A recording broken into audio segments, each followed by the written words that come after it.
It is so good to be with you in this little bit different way as I'm on vacation, but I did not want to miss my Sunday with you. So thank you for being considerate about me being here via video.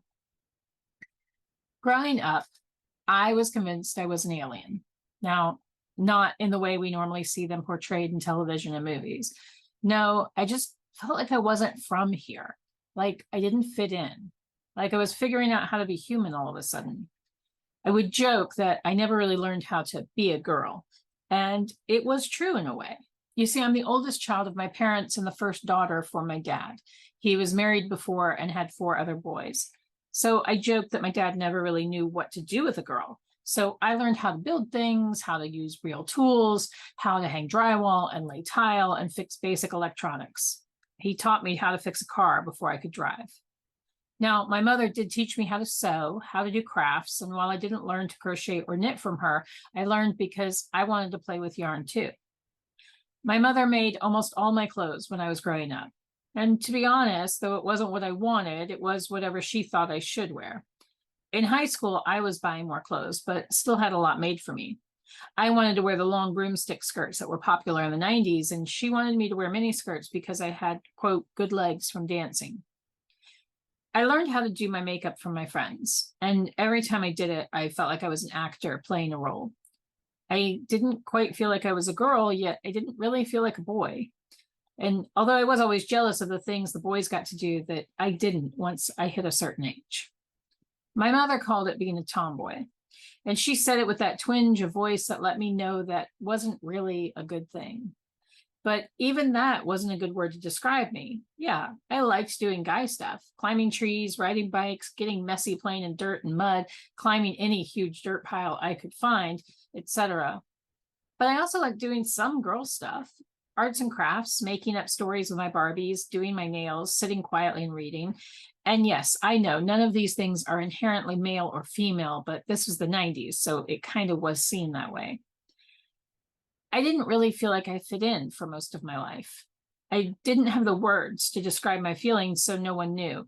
The closest I could get was my quip of not knowing how to be a girl. In my 40s, I had a bit of a crisis. I did not know who I was. Everything I did felt like I was playing a role, just trying to fit in. And in 2018, when my last marriage ended, I floundered even more. And this is where I'm somewhat thankful for the time the pandemic gave me. I had time to think, to process, to read, to listen.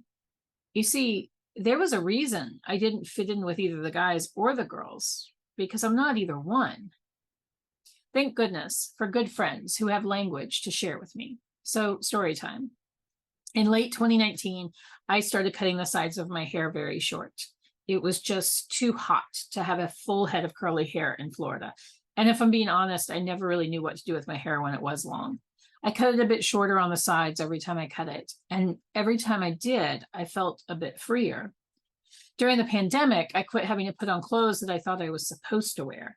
I was able to wear leggings and a t-shirt, and I wore sports bras exclusively. And sure, they were way more comfortable, but part of it was also trying to have a blank canvas in a way. During those months and months of staying home, I discovered that I felt the most comfortable when I was androgynous. Now, during this time, I did a lot of reading, I did a lot of listening, and I did a lot of questioning. And thankfully, I had very dear friends I could go to in order to help me figure out what I was feeling. My dear friends from seminary, my adult onset sisterhood, as we were once named, helped me find my language. They were able to help me find the words that I'm demisexual, meaning that I'm attracted to the brain and the personality and the connection before I'm attracted to anything physical, which explains why I don't seem to have a type. They also helped me understand what it means to be non-binary. I never felt like I was a girl or a boy because I don't fit in that binary.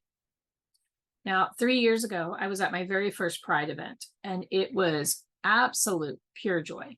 I knew that was a place where I fit in, where I was safe. And it was the first time I used the words I discovered out loud to others. Now, 2 years ago, I sat down with Richard to let him know. I had just come out to myself. I was terrified to come out to my husband. We sat at the kitchen island, and I told him first that I was demisexual. That one was easier because it helped him understand why I never said whether anyone was hot or not. we talked about how we met and what made me fall in love with him. And spoiler alert, it was his constant curiosity and his ability to make me laugh. I told him about being non-binary. Now, we grew up in the same time frame, so he didn't have words for it either. But I finally simply asked him, when did you know that you were a boy? He said, when I was a little boy. I don't know, I just always did. I said, great, that's awesome. But I never felt like I was a girl. I knew intellectually I was one because I was told I was a girl and I had the girl parts, but I never really felt like it. He asked if I felt like a boy, and I said, no, I don't feel like I'm a boy either. I'm just somewhere along the spectrum of it. Some days I like getting all glammed up and femme presenting, and other days I'm wearing jeans and a t-shirt and no makeup. In the longest minute of my life, he sat and thought, and then he said, oh, yeah, that makes sense. Okay. Beloveds, that support has meant so much in both the big ways and the little ones. Like the fact that my husband reminds me that we wear the same size, and I now can borrow pants and shorts from him on those days that I want pockets and not have to think about carrying a purse, which, let's be real, those days are coming more and more often because the pockets, like I don't carry a purse most of the time. And I now buy my own jeans from the men's department. One day during our move last year, I was wearing jeans, a t-shirt, and a baseball cap on my head, and I was a hot mess, the emphasis on hot. And he looked at me that night and said, I glanced at you this afternoon and realized that you were dressed like a guy. And then I realized that you are absolutely beautiful, no matter how you present to the world. Y'all, that is why language is so important. This is why using the right words and talking about all the spectrums that make us beautiful creations is important. This is why it is important that our kids have the ability to hear the words that may give them life. How different could my world have been if people had explained this to me as a child? How different could my world, could others of my generation have been if we had open conversations and the figures and examples we have now? We cannot let another generation go through that.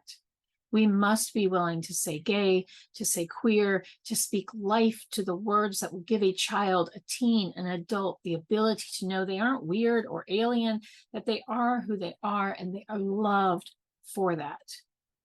So what can we do? We speak up. And here's the key. We have to use faith language. Everyone else is. We have to say, my UU faith is love, and all are included in that. My UU faith says every body is sacred just as it is. My UU faith says XYZ. Why is that language important? Because those who want to strip away not only the rights, but the actual personhood of our LGBTQIA plus beloveds are using faith language. When Roe v. Wade was overturned, it was simply one domino in the line. Here we are. Florida and a few other states that are in a race to the bottom are becoming test states. If we do not put faith language behind our words, they will simply write us off. And I'm not here to tell you what your faith language is. That's part of our wonderful tapestry of Unitarian Universalism. What I'm urging you to do is to use that word, faith, and telling you it is vital. It's necessary. My friends, let us not be afraid to say gay. Let us fight. Let us contact our legislators, both state and federal. Let us get out the word to vote. Help your neighbors and friends. Make sure they're registered. If they need rides to the polls, offer them. If they need help getting their mail-in ballots, make sure they do. Vote, vote, vote. It may not be your life that depends on it, but it is definitely someone's that you love. Amen. May it be so, and blessed be. Thank you all, and I look forward to seeing you again in December.